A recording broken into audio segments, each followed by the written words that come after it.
There seemed to be a big new movement of political discordancies. The new left, that is probably the best word we can find for it, shouts very loudly its wishes for overall tolerance and acceptance, gender and everything else acceptance, political correct speech and so on. The point in my opinion is that on the other side, a rock-like strong and still standing conservative side seem to slowly rise.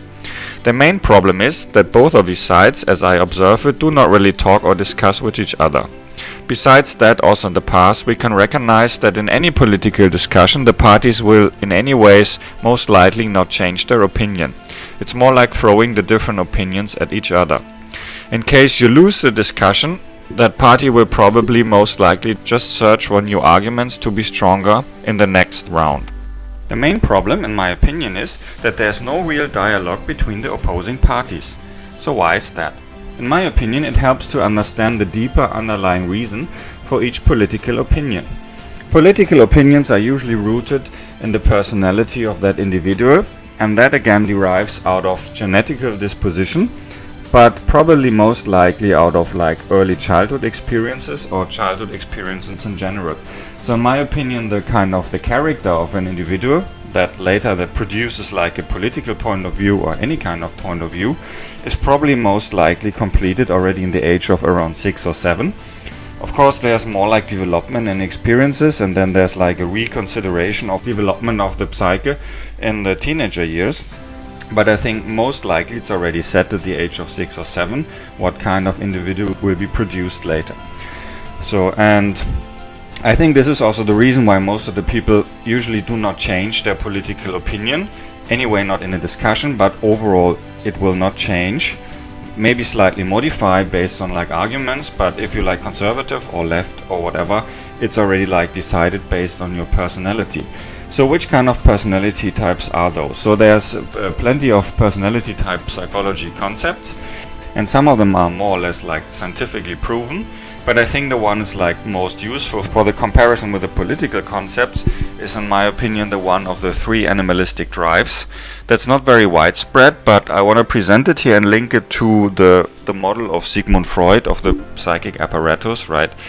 The linking of these 2 concepts is kind of my own model, so you will not find that somewhere in the internet. So the concept of the 3 animalistic drive goes humans are also like animals, right? And we have these kind of 3 drives. So the first one is the self-preservation instinct. And so this is basically the drive that you want to survive. And I link it to the Sigmund Freud concept of the ego. And the second drive is the sexual instinct. So that's basically the instinct to reproduce yourself, so kind of to maintain your race or maintain your species, but also in a more specific way to spread your genes, your personal genes. And for the Sigmund Freud concept of the psychic apparatus, I link it to the it. I think this is most precise because this is kind of the drives. So and this is opposed to, in the animalistic drive concept, the third concept of the social instinct. So that's historically the newest one that derived just with the development of the mammals. So the mammals are herd animals, right? We don't live alone, so we need the herd, and for that this kind of social instinct developed. So this is at some point to keep the herd together. And this one I linked in the Freud concept to the element of the superego. That's how it's called in English, right? Stupid term, I find. So and the superego in the Freud concept of the psychic apparatus is opposing the it, right? So the it is the kind of the drives, and then the superego the ego negotiates with the superego how to let the it drives become reality or control them. So, and that's also in the animalistic drive. So you have the sexual instinct, and then it's the social instinct, and they're kind of opposing.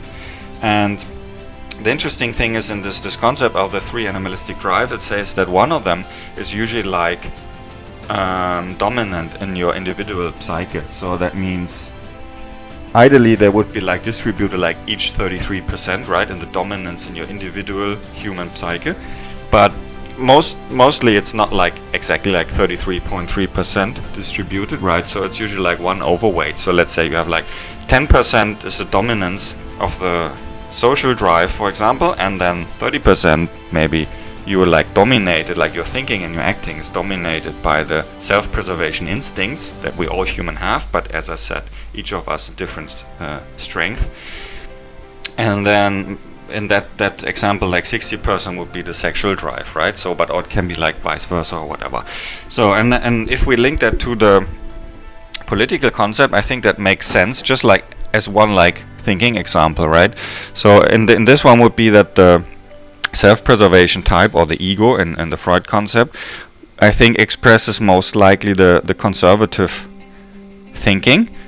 So objectively seen, we have like both forces in nature, right? Nature evolves. So in an evolution we have things that maintain, so that keep that stay the same, right?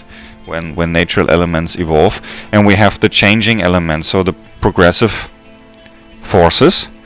And in the nature we have like both forces, and then one of them like dominates in some phases. And I think the conservative overall, that we can kind of agree, they want to keep things as they are, right? They do not always want to restore the past, as some people say, but they usually want to keep things as they are. So I think this is like, this can be linked to the like self-preservation drive. So people who are conservative usually have a dominance of the self-preservation drive in them, in my opinion.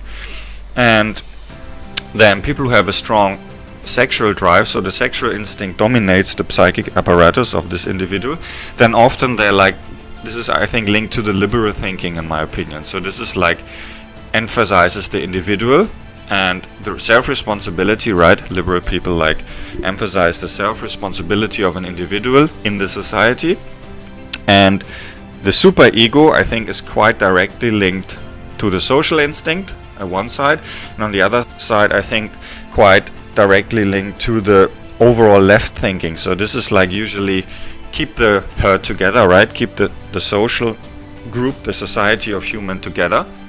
And one way they do it, so in like a negative outcome, is just basically by rules. So, and I think it's also like no wonder that, for example, the communism, the very extreme form of like left thinking, right? I mean Marxism, like it was like in East Europe and second half of 20th century, in the end ends up in a total like unfree living space, right? So it's like it was totally not free, and I think it's not just an accident. I think it naturally comes out of this kind of left thinking, which is inspired or driven by the social instinct. Is in the end like keep the herd together. So in the end you have like one haircut in North Korea, right? And it's not like an accident of that. It just like happened out of this kind of like an overdriven expression of this kind of social instinct, or in the Freud model of the superego. So, and that's why I think also this kind of liberal and the left thinking, they're usually like totally opposing. So it's one emphasizes the individual, right, and the left emphasizes the whole society, and this doesn't get together. So, but in the end, it's like still we have that situation now that people who are like in favor of one of these two sides, they don't really discuss with each other. So what I think what we need is an understanding of the opposing side, right, and then a real like discussion with each other.